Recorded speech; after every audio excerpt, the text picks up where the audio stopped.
Question देखेंगे।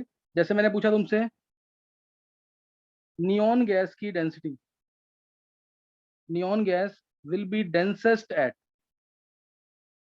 Will be densest at, इसकी density सबसे ज्यादा कब होगी? Neon gas will be densest at a 1 atmosphere 373 kelvin, 4 atmosphere 373 kelvin, 2 atmosphere 273 kelvin,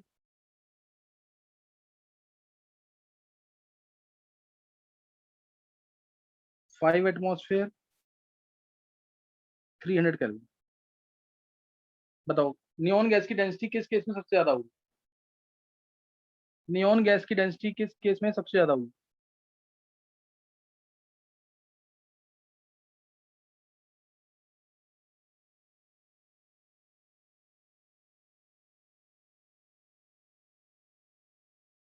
D answer आ गया बहुत बच्चों का।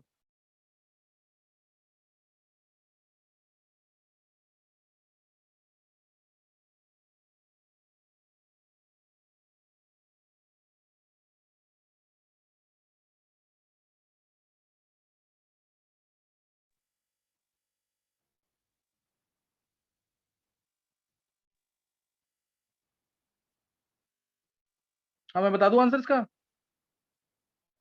देखो, डेंसिटी होती है Pm/RT।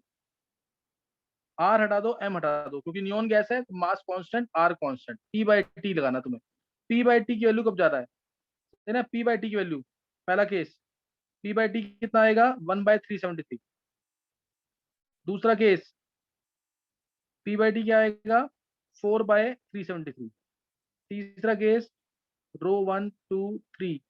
तीसरे केस में क्या आएगा? रेशियो निकाल रहे हैं सिर्फ ये, 2/273। और लास्ट केस 5/300, 5/300। तो सबने आंसर निकाल लिया डी। Yes sir. तो ये आ रहा है 1/60, 1/60 आ रहा है ये। और ये आएगा 1/में कितना आ रहा है? 136.5। एक बार चेक कर लेना, 1/में 136.5। और ये आएगा 1/में 9 193.25। एक बार चेक कर लेना। तो सबसे ज्यादा वैल्यू कौन सी है? 1/60 सबसे ज्यादा ना? Yes sir. समझ आ, समझ आ गया कि नहीं? है किस किसने सही निकाल लिया था आंसर? डी आंसर किस किसने निकाल लिया था? चेक करेंगे वो जल्दी से। अनीश, अर्नब, गर्भ, छवि, कृष्णा, अक्षत, मयंक, मुकुल, अभिषेक, निशी, निवृत्ति, वेदांत, निकिता, सिद्धि, ऋषि, हर्ष, अखिल, बिंदिया, कनिष्क, सम्यक। चलो, बाकी बच्चे भी ट्राई करेंगे। इजी क्वेश्चन था ये, रेशियो चेक करना था सिर्फ। एक क्वेश्चन और लिखेंगे डेंसिटी का, फिर आगे करेंगे। फिर मैं थोड़ा सा डाल्टन लॉ और ग्राहम लॉ की थ्योरी बताऊंगा सिर्फ। एक क्वेश्चन और लिखेंगे, इंपॉर्टेंट क्वेश्चन है ये भी। इसमें यूनिट कन्वर्जन बहुत इंपॉर्टेंट है। यूनिट कन्वर्जन तुम्हें निकालना है, डेंसिटी ऑफ से, डेंसिटी निकालो तुम इथेन गैस की, इथेन गैस की डेंसिटी निकाल लो। Calculate density of ethane gas, density of ethane gas at 227 degree Celsius, 227 degree Celsius and 4 atmosphere, and 4 atmosphere. और डेंसिटी जो तुम्हें निकालनी है, वो निकालनी है तुम्हें से ग्राम पर सेंटीमीटर क्यूब, या हर एक यूनिट में निकाल लो। केजी पर मीटर में क्यूब में भी निकालो, और ग्राम पर सेंटीमीटर क्यूब, और ग्राम पर सेंटीमीटर क्यूब में, दोनों में निकालो डेंसिटी, यूनिट कन्वर्जन, ताकि तुम्हें आता हो।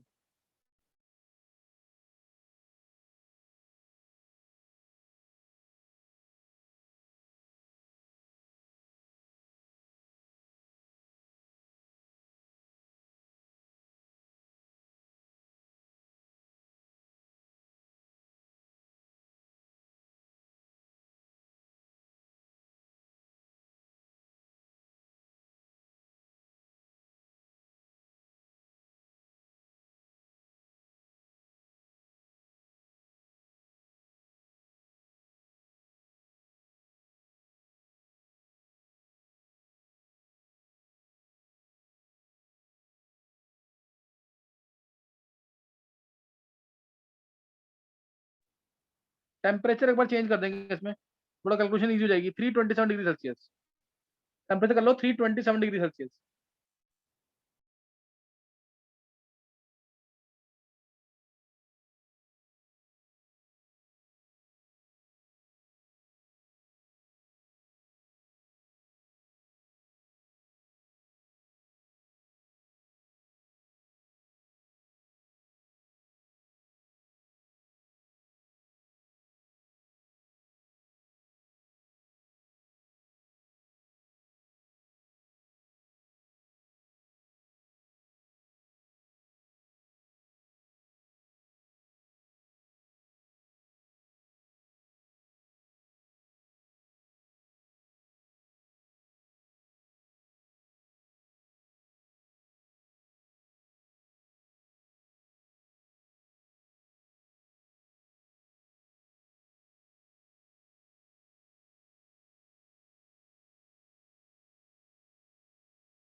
तो अनीश आंसर निकाल लिया 2.4, बाकी बच्चे भी निकालेंगे जल्दी से।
देखो सर,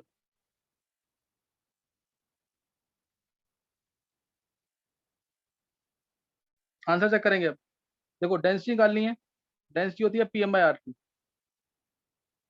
प्रेशर 2 एटमॉस्फेयर 4 एटमॉस्फेयर दे रखा है, और मॉलिक्यूलर मास इसका 30 होता है। मॉलिक्यूलर मास इसका कितना है? 30 बाय 4 × 30, R होगा 0.0821। टेम्परेचर, टेम्परेचर है इसका 600 केल्विन, 600 केल्विन है। तो यहाँ से सीधा आ गया, 30 से 20 जाएगा, ये बाय 5 आ जाएगा, ये बाय 5 आ जाएगा, तो ये आ जाएगा हमारा 2/0.821। यही आएगा कि नहीं? 2/0.821। यूनिट क्या होंगी इसकी? यूनिट क्या होंगी इसकी?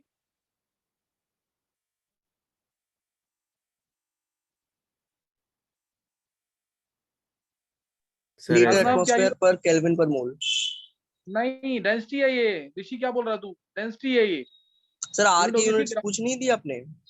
आर की क्यों पूछूंगा? आर तो पता दे रखा है ना। डेंसिटी की यूनिट क्या होंगी इधर? अच्छा, ग्राम पर लीटर, केजी पर मीटर क्यूब। केजी नहीं पर नहीं, मीटर क्यूब ग्राम पर सर। लीटर, ग्राम पर लीटर।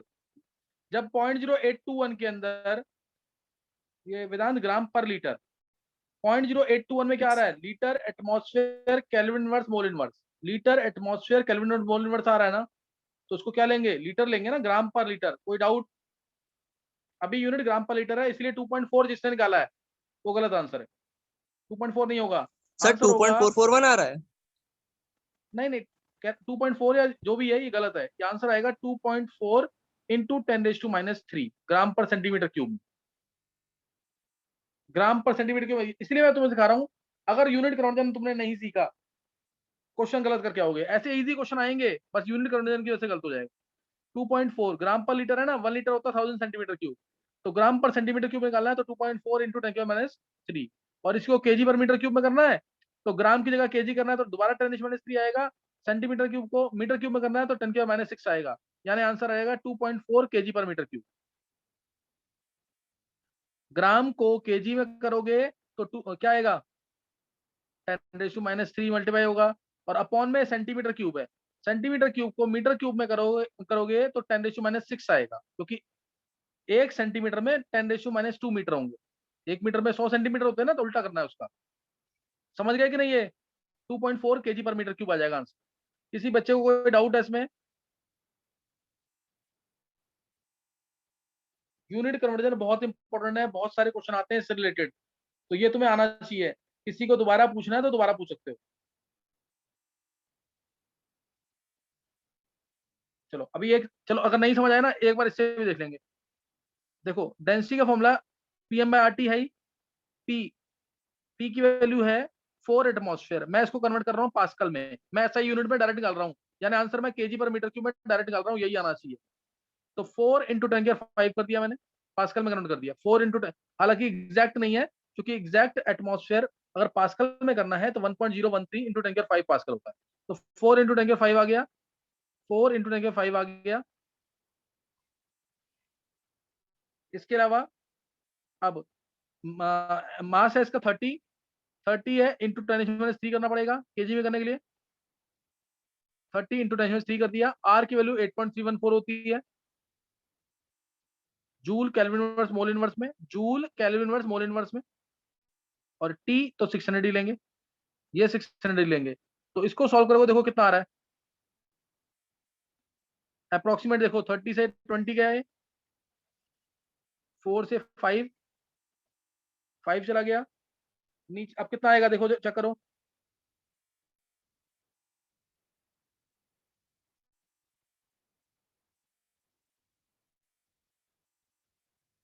ये सर कितना आ आर रहा है, की वैल्यू 1/12 कौन सी वाली यूनिट्स में होती है?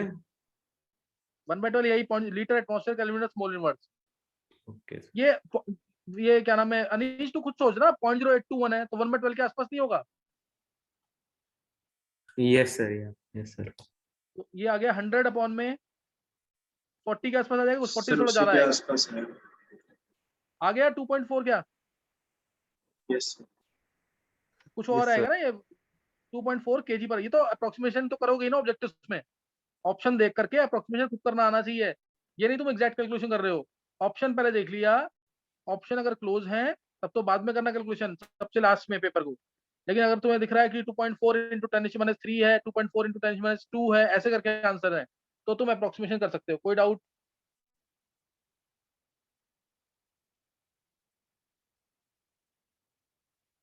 किसी को कोई डाउट तो नहीं है? 2.4 केजी पर मीटर क्यूब आ गया यहाँ पे आंसर, डायरेक्ट आ गया केजी पर मीटर क्यूब में।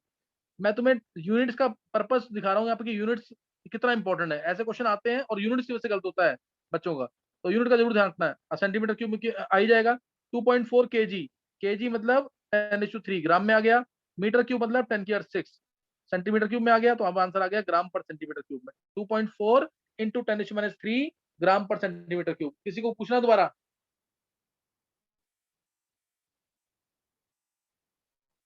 देखो क्वेश्चन बहुत इजी था, वैल्यूज पुट करनी थी सिंपली, यूनिट्स की वजह से गलत हो जाता है। नेक्स्ट, अच्छा मैं जल्दी से, डाल्टन्स लॉ और ग्राम्स लॉ सबने पढ़ लिया ना एक बार? Yes sir. Dalton's law of partial pressure सबने पढ़ा हुआ ना?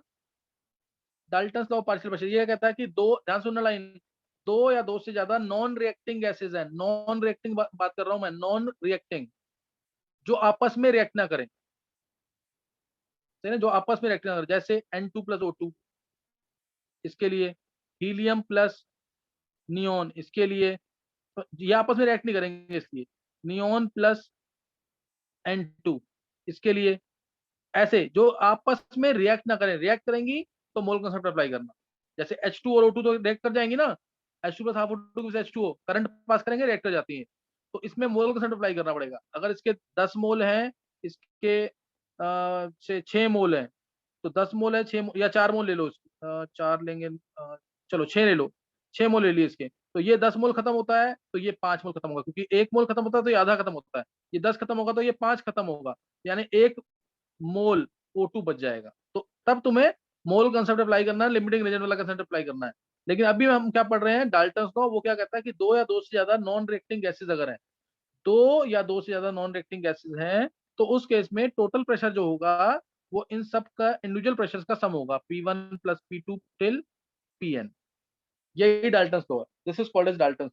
ये डाल्टन्स लॉ है, सही ना। किसी एक वेसल में दो या दो से ज्यादा नॉन रिएक्टिंग गैसेज हैं, तो टोटल प्रेशर क्या होगा, सम ऑफ देयर इंडिविजुअल प्रेशर। जैसे अगर मैं बात करूं, मान लो मेरे पास सिर्फ दो ही गैसेज हैं, तो P1 क्या होगा, N1RT/V उसी वेसल के अंदर। P2 क्या होगा, N2RT/V, N2RT/V, यही आएगा। अब मेरे को निकालना है टोटल प्रेशर। टोटल प्रेशर क्या होगा, N1 प्लस N2RT/V। ऐसे बहुत सारी गैसेज होती हैं, जानबूझ के मैंने दो ही लिया है अभी। अब मेरे को निकालना है पार्शियल प्रेशर, यानी P1 निकालना है। तो P1/P करो, P1/P करेंगे तो क्या आ जाएगा, P1/P करेंगे तो क्या आएगा, N1RT/V, RT/V कैंसिल हो जाएगा, N1/N1+N2 आ जाएगा, N1/N1%। या और N1/N1+N2 क्या होता है, X1 होगा। तो ये P1 होगा X1 इंटू टोटल प्रेशर। कोई डाउट, किसी को डाउट कोई? ये डेरिवेशन समझ आ गई कि नहीं, ये भूलना नहीं, फॉर्मूला है ये। जो भी फॉर्मूले आ रहे हैं अलग से लिख लेना, शॉर्ट नोट्स। लग रहा है कोई बच्चा अगर साथ साथ बना रहा है तो शॉर्ट नोट में फॉर्मूले जरूर लिखना सारे। P1 आ गया, अभी तक तो एक ही फॉर्मूला आया मेनली, P=N या P=ρm/RT, डेंसिटी फॉर्मूला और एक ही फॉर्मूला। तो उससे पहले बैरोमीटर मैनोमीटर बताया, वो अलग चीज है। तो P1 आ गया X1 इंटू P, P1 क्या आ गया, X1 इंटू P। यहां तक किसी को कोई डाउट तो नहीं है? नॉन रिएक्टिंग गैसेस के लिए ध्यान रखना है डाल्टन्स लॉ। P1 आ गया X1 इंटू P। अब इधर देख लो फॉर्मूला भी प्रूव हो जाता है। P1 आया X1 इंटू P, P2 आया X2 इंटू P। अब दोनों को ऐड करो, नेट P क्या होगा, P1 प्लस P2। इससे प्रूव हो रहा है कि नहीं, चेक करो। तुम PA प्लस निकालोगे ना, अगर yes sir. P1 plus P2 निकालो, जिससे प्रूव हो जाएगा पूरा। P1 प्लस P2 निकाल के देख लो, P1 plus P2, P1 plus P2 क्या होगा, X1P प्लस X2P। ये आ गया। अब P लिया कॉमन तुमने, तो आया X1 plus X2। Sum of mole fraction is always unity, ये पता है ना। X1 प्लस X2 की वैल्यू क्या है, 1, X1 yes plus X2 sir. कितना होगा, 1 होगा। तो ये प्रूव हो गया, P1 प्लस P2 किसके इक्वल आ गया, टोटल प्रेशर के। तो ये डाल्टन्स लॉ का प्रूफ भी है, इसको लेते हुए मेन फॉर्मूला तुम्हें ये जरूर याद रखना है, partial pressure of any component is equal to its mole fraction into total pressure. Partial pressure of any component is equal to its mole fraction into total pressure. एक इसके अलावा ये तुमने फॉर्मूला पढ़ लिया होगा, एक ये चीज ये पढ़ा हुआ ना कि प्रेशर ऑफ मॉइस्ट गैस वो किसके इक्वल होता है, प्रेशर ऑफ मॉइस्ट गैस किसके इक्वल होता है, प्रेशर ऑफ ड्राई गैस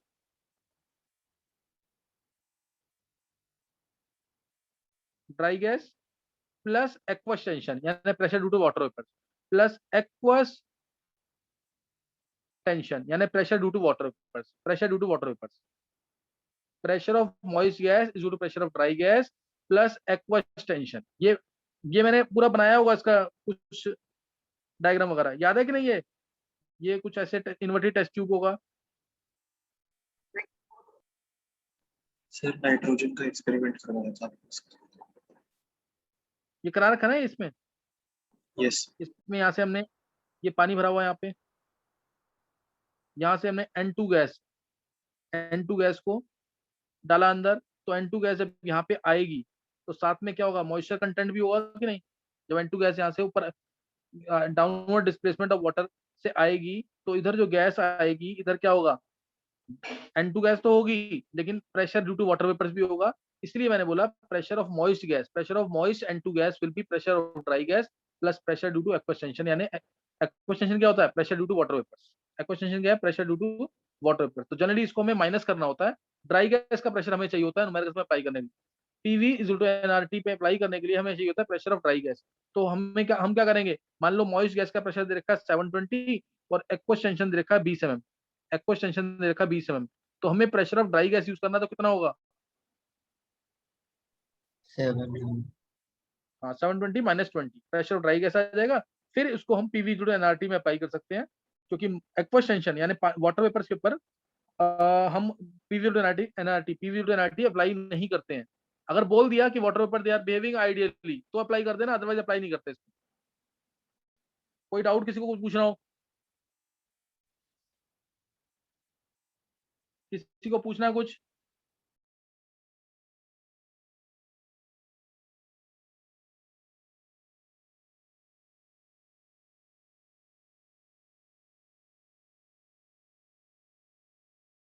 चलो फिर समझ आ गया तुम्हें।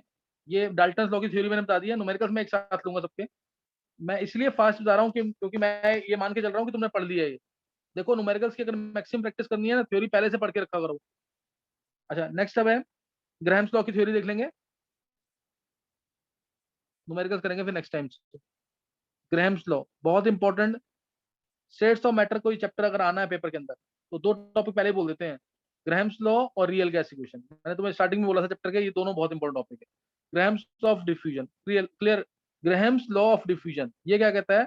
अगर टेम्परेचर और प्रेशर कांस्टेंट है, यानी under similar conditions of temperature and pressure, under similar conditions of temperature and pressure, rate of diffusion of different gases is inversely proportional to the square root of their density, vapor density, at constant T and P, at constant T and P। यही है law, यही करना है। Otherwise तो rate का formula बहुत बड़ा है, रेट ऑफ डिफ्यूजन का फॉर्मूला जो है ना वो बहुत बड़ा है। वो क्या है? पी ए अपॉन में 2 π/r/Tm, PA/2 π/R/Tm। Rarely use होगा ये, ध्यान रखते हो, ध्यान कर लेना। पी प्रेशर है, A area of cross section है जहां से गैस डिफ्यूज कर रही है, A area of cross section है जहां से गैस डिफ्यूज कर रही है, area of cross section. R gas constant है, टी टेम्परेचर है, M molar mass of the gas. कोई डेरिवेशन नहीं करनी इसको, भी ऐसी ध्यान रख लेना। डायरेक्ट आर जो है डायरेक्टली प्रोपोर्शनल टू एरिया भी है, डायरेक्टली प्रोपोर्शनल टू एरिया है। यहाँ पे एम क्या है? मोलर मास है, वो तुम्हें पता ही है। वेपर डेंसिटी का मतलब भी मोलर मास है। R inversely proportional to vapour density है या inversely proportional to molar mass है at constant T and T. क्योंकि मोलर मास क्या होता है? 2 इंटू वेपर डेंसिटी, सही ना? मोलर मास क्या होता है? 2 इंटू वेपर डेंसिटी। कोई डाउट तो नहीं है किसी को?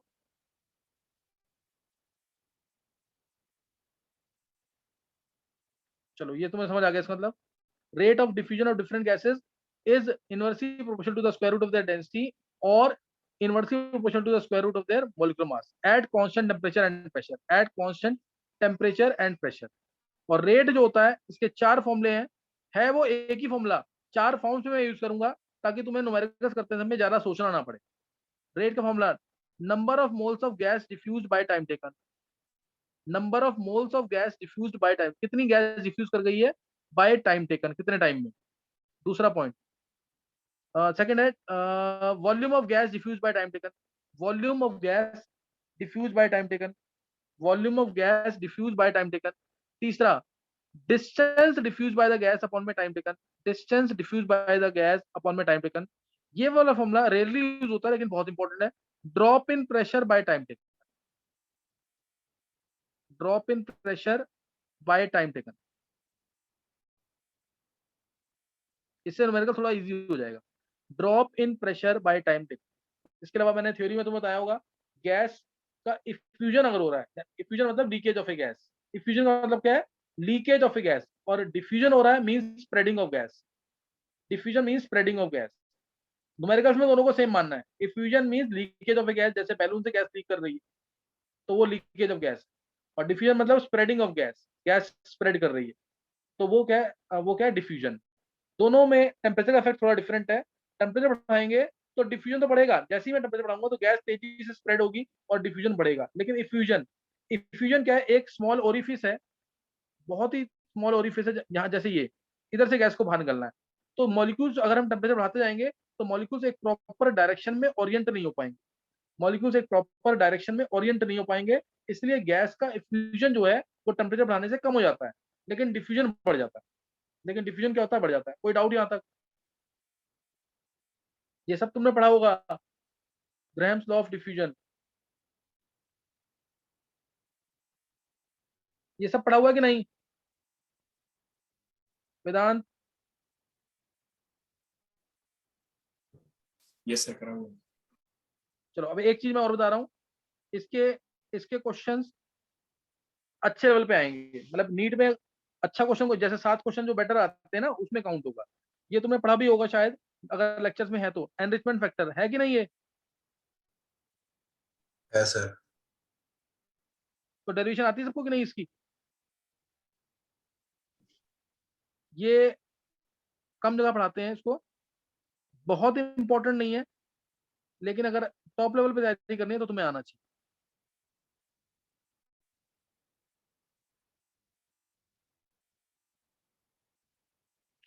ऐसे गैस जो है, मान लो दो गैसेस हैं ए और बी, कोई एक लाइट गैस है कोई एक हैवी गैस है, और इनके मोल्स यहाँ पे हैं N1 N2, N1 N2, इधर मोल्स है N3 N4, इधर गैस डिफ्यूज कर गई, बीच में हम ये जो स्टॉप को ओपन करते जा रहे हैं, N3 N4 N5 N6, ये मोल्स डिफ्यूज है। इनिशियल मोल्स हमारे N1 N2 थे, इनिशियल मोल्स N1 N2 थे, और फाइनल मोल्स आगे जाके चलता जा रहा है, मोल्स के आगे चलते जा रहे हैं, गैस के मोल्स जाते जा रहे हैं, इसमें से कुछ रह रहे हैं और कुछ जा रहे हैं आगे। तो इसमें अगर मैं बोलूं पहले स्टेप के बाद जो रेट आएगा, वो रेट क्या आएगा? फर्स्ट स्टेप के बाद R1 अपॉन में R2 मान लो, this is equal to initial moles है N1/N2।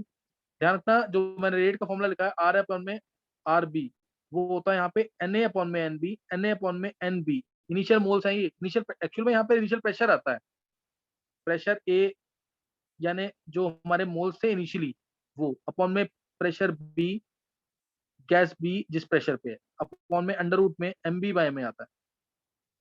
तो प्रेशर में हम लिख सकते हैं इसको nRT/V, nRT/V। तो RT/V तो कांस्टेंट होता है, इसीलिए मैंने प्रेशर A को लिख दिया Na। कोई डाउट? इसलिए प्रेशर A को मैं क्या लिख रहा हूँ? Na। इनिशियल मोल्स है ये, ध्यान रखना, ये जो है क्या है? Initial moles N1/N2 under root में MB/Ma, MB/Ma। अब RA/R2 अगर मैं लिखूंगा तो मोल्स कितने डिफ्यूज कर गए? N3/N4। टाइम तो सेम लगेगा दोनों गैस के लिए, N3 upon number moles, rate का फॉर्मूला क्या होता है? Number moles by time. तो N3/N4 आ जाएगा, टाइम दोनों का सेम है, कैंसिल हो जाएगा, N1/N2 आ जाएगा, अंडर रूट में MB/Ma आ जाएगा। सेकंड स्टेप में क्या होगा? सेकंड स्टेप में क्या होगा? मैं डायरेक्ट लिख रहा हूं उसको, N5/N6 अपॉन में, अब इनिशियल इसके लिए क्या है? N3/N4 अंडर रूट में MB/Ma। अब N3/N4 की वैल्यू मैं कहां से पुट कर दूंगा? इधर से पुट कर देंगे कि नहीं? चेक करो समझ आ रहा है कि नहीं ये? यस सर आ रहा है। Yes sir. तो बस इसमें इसको अगर हम N3/N4 को हम क्या लिख सकते हैं? N1/N2। तो ये आ गया N5/N6, अगर मैं इतने ही वेसल्स मान रहा हूँ, N5/N6, N3/N4 की जगह लिख दिया मैंने N1/N2।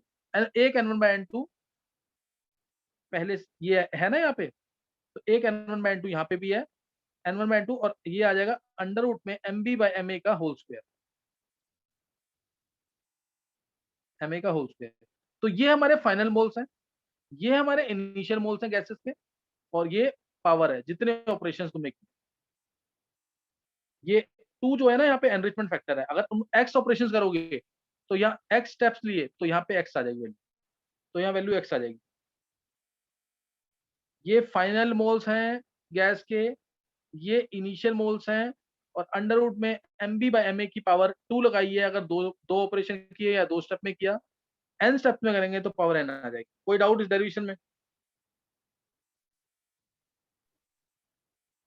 किसी को कोई डाउट तो नहीं है? देखो थोड़ा फास्ट सिखा रहा हूँ ताकि न्यूमेरिकल्स हम कर सके अच्छे अच्छे, नहीं तो दिक्कत रहेगी इसमें, सही ना? नहीं तो तुम्हें समझ नहीं आएगा आगे जाकर। सर इसका कोई फिजिकल सिग्निफिकेंस है या बस हमने ऐसे ही डिराइव कर दिया?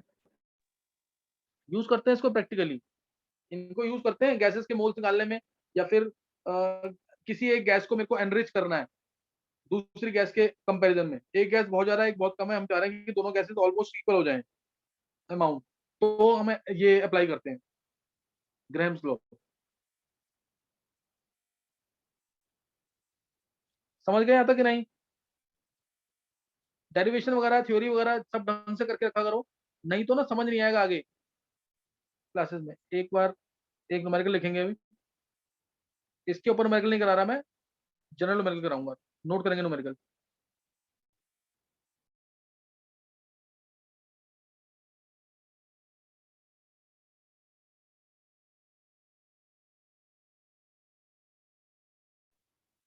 देखो ये हो सकता है उसमें भी हो, तुम्हें चेक करने के लिए दे रहा हूँ मैं न्यूमेरिकल कि तुमने किए न्यूमेरिकल्स की नहीं। मान लो से 50 मिलीलीटर मिक्सचर है, 50 मिलीलीटर मिक्सचर है H2 और HCl का। मिक्सचर है H2 प्लस HCl का, ये मिक्सचर है। और इसको एक्सपोज किया है, is expose to sodium amalgam, sodium amalgam NaHg। अब जिसको रिएक्शन नहीं पता, जिस बच्चे को, वो सिंपल याद रखना, सोडियम एमेलगम होता है सोडियम को प्रोटेक्ट करने के लिए, ताकि वो जल्दी रिएक्ट ना करे। तो सोडियम एमेलगम में ये रिएक्ट करेगा, Na एक्चुअल में रिएक्ट कर रहा है, और Na से तुम मानना कि HCl से रिएक्ट कर रहा है, H2 से रिएक्ट नहीं कर रहा। हिंट दे दी यहाँ पे, Na प्लस HCl ही रिएक्शन लगाना, क्या मिल जाएगा? Na plus HCl gas NaCl plus half H2 plus Hg। NaHg जब रिएक्ट करेगा HCl से तो क्या मिलेगा? NaCl plus half H2 plus Hg is expose to sodium amalgam, amalgam यानी mercury. Volume decrease to 42.5 ml, 42.5 ml if 200 milliliter of same mixture is added to, of same mixture is added to, is added to 100 milliliter of ammonia,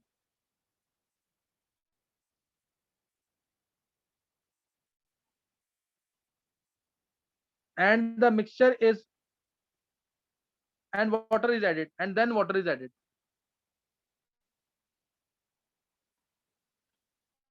is added, what will be the final volume? Calculate final volume। Question clear है सबको कि नहीं?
देखो इधर answer निकाला किसी ने answer? देखो NaHG इक्वेशन बता रहा हूं, नहीं होगा तो खुद ट्राई करना। NaHG प्लस HCl क्या मिलेगा? NaCl plus half H2 plus Hg। Total volume था 50 ml का गैसेस का। मान लिया मैंने इसका वॉल्यूम x है, तो H2 का हो गया 50 minus x, 50 minus x ml हो जाएगी H2। तो अब दोनों को ऐड कर देंगे, x ml ये था, जब ये खत्म हुआ तो ये मिल जाएगा कितना? x/2, x/2 मिल जाएगा। टोटल वॉल्यूम हो गया 50 minus x plus x/2। This is equal to volume reduce to, उसने बोला हुआ है 42.5 ml, 42.5, तो ये आ जाएगा कितना? 50 माइनस x/2 यानी ये आ गया 7.5, x आ गया 15। एक बार चेक करना, x 15 आ रहा है ना? कैलकुलेशन चेक कर लेना एक बार। x आ जाएगा 15, x 15 आ गया, 50 x आ गया 15, तो H2 हो गया हमारा 35, HCl हो गया हमारा 15। ये हमारा आया 50 ml के अंदर, तो 200 ml में, 200 ml के अंदर ये इंटू 4 कर देना सीधा। 200 ml में HCl हो जाएगा 60 और H2 हो जाएगा 140। ये आ गया। अब इसके बाद हमने इसको ट्रीट किया किसके साथ? H2 हो जाएगा 140। अब हमने क्या लिया? 200 ml मिक्सचर लिया, अब इसको NH3 से ट्रीट किया, तो NH3 प्लस HCl रिएक्शन होगी। NH3 plus HCl gives NH4Cl। HCl 60 है, NH3 कितना है? NH3 दे रखा है 100 मीटर, तो ये 0 हो जाएगा, ये 40 बचेगा, 40 बच जाएगा ये NH3, 40 बच गया। अब इसको पानी से ट्रीट कर दिया है, पानी क्या करेगा? NH3 गैस को पूरा खत्म कर देगा, NH3 गैस को पूरा खत्म कर देगा। वॉल्यूम जो बचेगा 140 ml H2 बचेगा, बस 140 ml H2 बचेगा, ये आंसर है।